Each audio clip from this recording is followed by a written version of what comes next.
السلام علیکم۔ آج کی اس ویڈیو میں بات کریں گے اس زندہ نوجوان کی جس کو موت کے بعد قبر کے مناظر دیکھنے کی کوشش بہت مہنگی پڑ گئی۔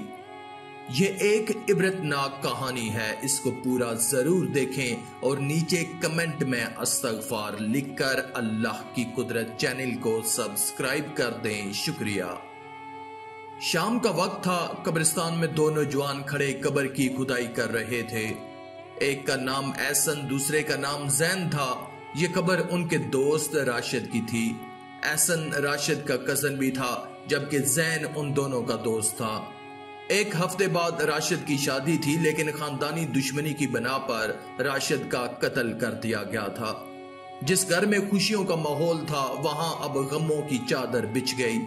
راشد کے ماں باپ تو جیسے زندہ درگور ہو گئے ہوں۔ نئی زندگی شروع کرنے کی تیاری چھوڑ کر لوگ اب راشد کی تدفین کی تیاریاں کر رہے تھے۔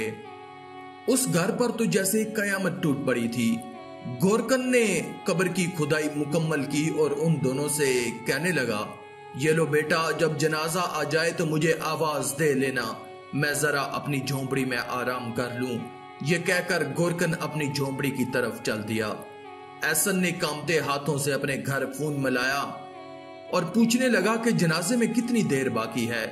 وہ یہ کہہ کر رو دیا کیونکہ ان دونوں کی آپس میں گہری دوستی تھی۔ احسن غم سے نڈھال تھا۔ دونوں قبر کے پاس کھڑے تھے۔ جیسے جیسے شام ڈھلتی جا رہی تھی، اندھیرا بڑھتا جا رہا تھا۔ زین اپنی ہی سوچوں میں گم تھا۔ احسن نے اسے بلایا تو جیسے وہ چونک پڑا، ایک دم کہنے لگا، یار رات کے وقت قبرستان میں کس قدر خوف آتا ہے۔ یہ مردوں کی ہمت ہے جو یہاں پر رہتے ہیں، ورنہ زندہ انسان تو خوف سے ہی مر جائیں۔ میں تو یہ سوچ رہا ہوں کہ کیسے فرشتے مردوں سے حساب کرتے ہوں گے اور کیسے وہ قبر میں آتے ہوں گے۔ وہ بہت احساسیت سے باتیں کر رہا تھا کہ اچانک اس کے موبائل پر بیل بجی اور وائبریشن ہوئی۔ موبائل اس کے ہاتھ سے چھوٹ کر سیدھا قبر میں جا گرا۔ زین احسن سے کہنے لگا، میرے ہاتھ سے موبائل چھوٹ گیا ہے، اگر آپ میری مدد کرو میں اپنا فون اٹھا لوں۔ وہ راشد کی قبر میں اترا اور اپنا فون اٹھایا جو کہ مٹی سے بھر چکا تھا۔ پھر احسن کی مدد سے وہ باہر نکل آیا۔ اس کے بعد احسن دور ایک پتھر پر جا کر بیٹھ گیا۔ اب دونوں راشد کی میت لانے کا انتظار کرنے لگے، مگر زین کے ذہن میں کچھ اور ہی چل رہا تھا۔ اس کی نظر قبر کے قریب پڑی 4 صلیبوں پر تھی۔ وہ احسن کے قریب آیا اور کہنے لگا، احسن کیا تم یہ صلیبیں ایک ایک کر کے اکیلے اٹھا سکتے ہو؟ احسن نے کہا، ہاں، مگر کیوں؟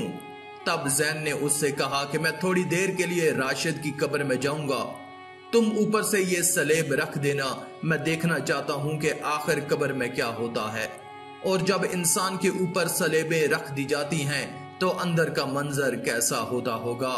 احسن زین کی بات سن کر خوف کے مارے اس کا برا حال ہو گیا۔